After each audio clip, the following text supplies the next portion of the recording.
Journalist Hangout. I still have Adewale Adeoye right here and BK. Now, straight to our next conversation.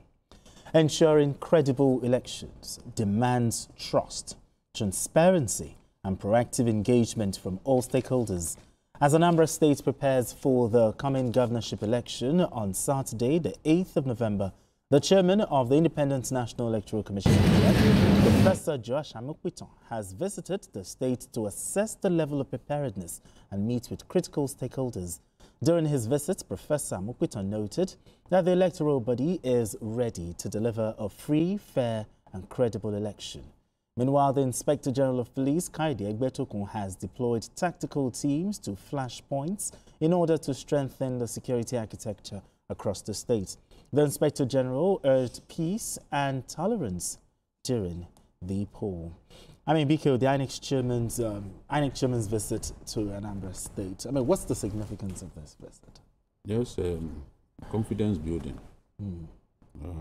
Our people need to trust the process, believe in the process, and be convinced that credible, transparent elections will happen.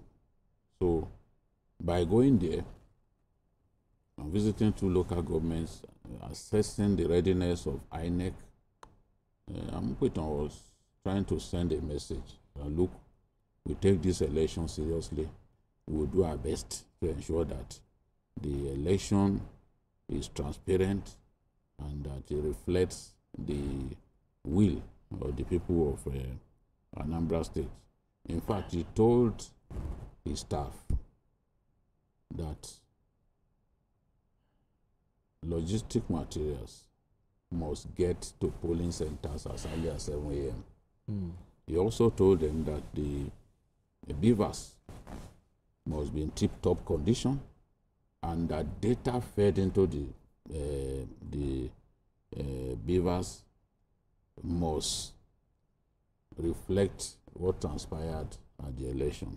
He made the point that collation of results must happen in the presence of polling agents. Okay. You know, in the past, they will lock polling agents away, and so that some people can change figures, especially at the local government collation centers. Yeah, So you say no, that we don't want this kind of interference in the system, that everything will be done to ensure that the election is credible, is transparent, and has integrity. Absolutely. Without electoral integrity, the voters will never, ever trust the system. They won't even want to be part of it. We want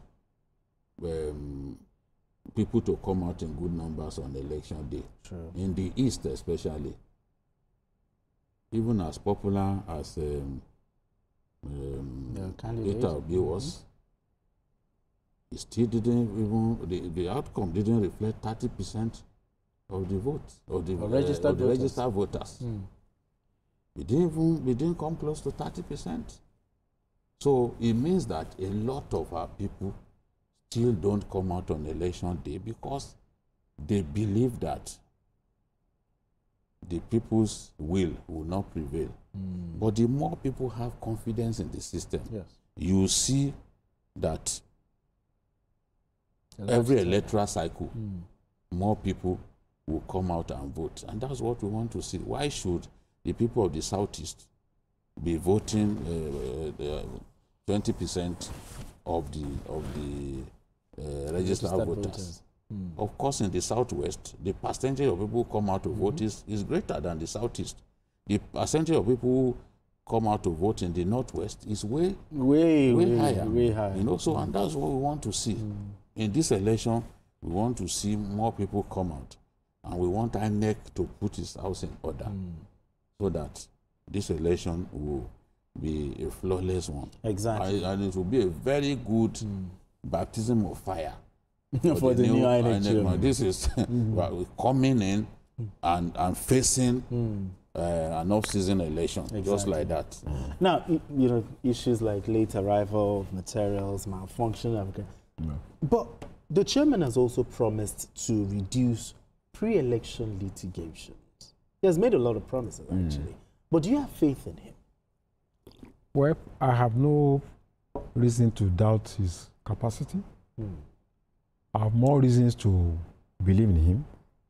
Looking at his records, his past, it's an immaculate records, in the academic community. And I'm happy about the steps taken so far.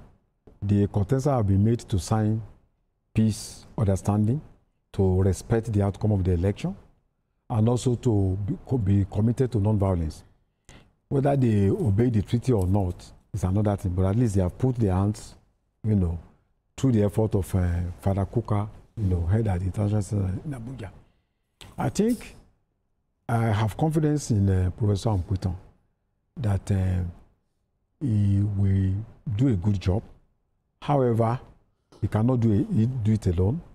We are dealing with about 2.8 million voters, and about 5,170-something polling units in 21 local governments.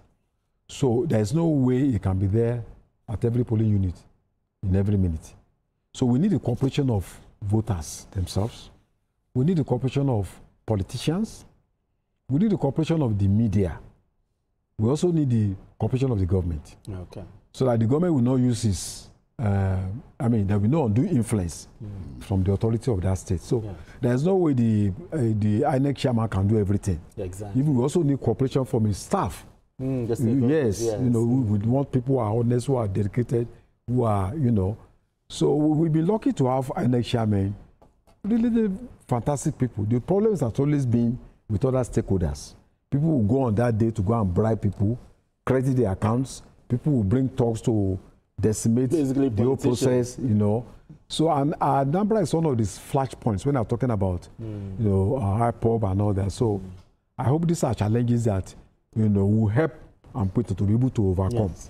Talking about flashpoints, the police IG has also deployed personnel to identify, flashpoints.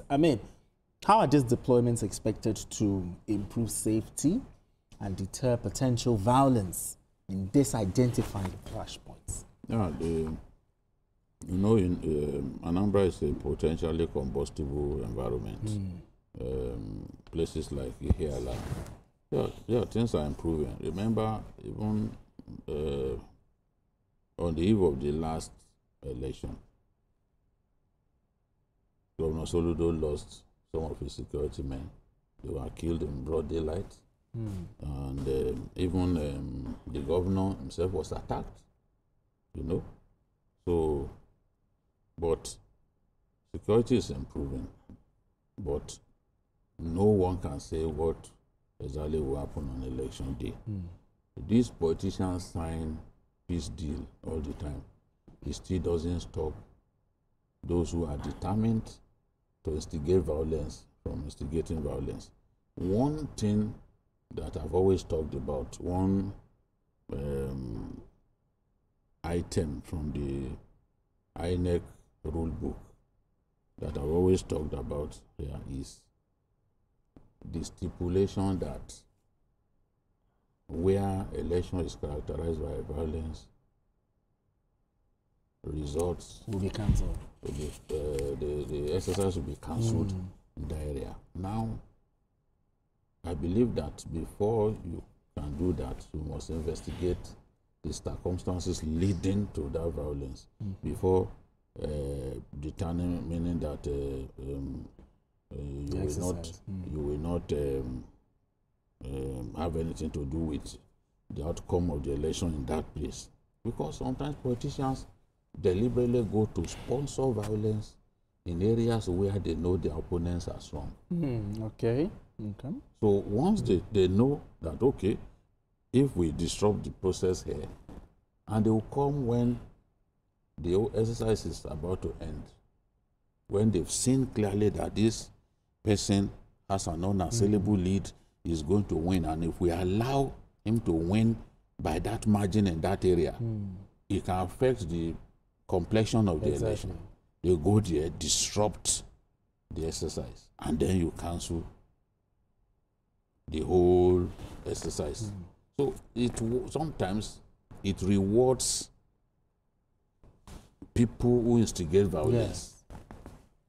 You see, the law shouldn't be rigid.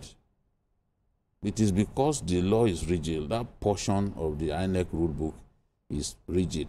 That's why politicians continue to exploit it.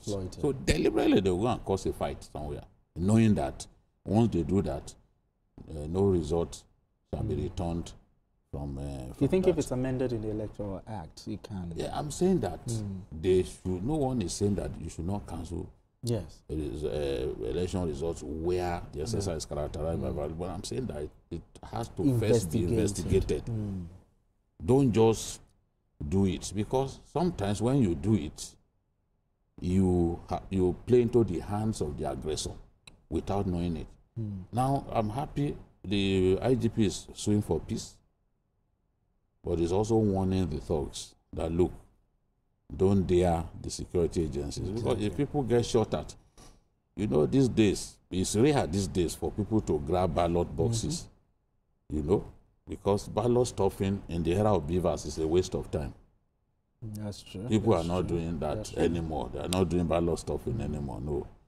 But because ballots are serialized, if you do ballot stuffing, they can easily identify even where you took those ballot materials from. Yeah, it's so easy because it's serialized now, not like 2003 and all those Obasanjo era massive election rigging. Exactly. So now, we want, don't do it.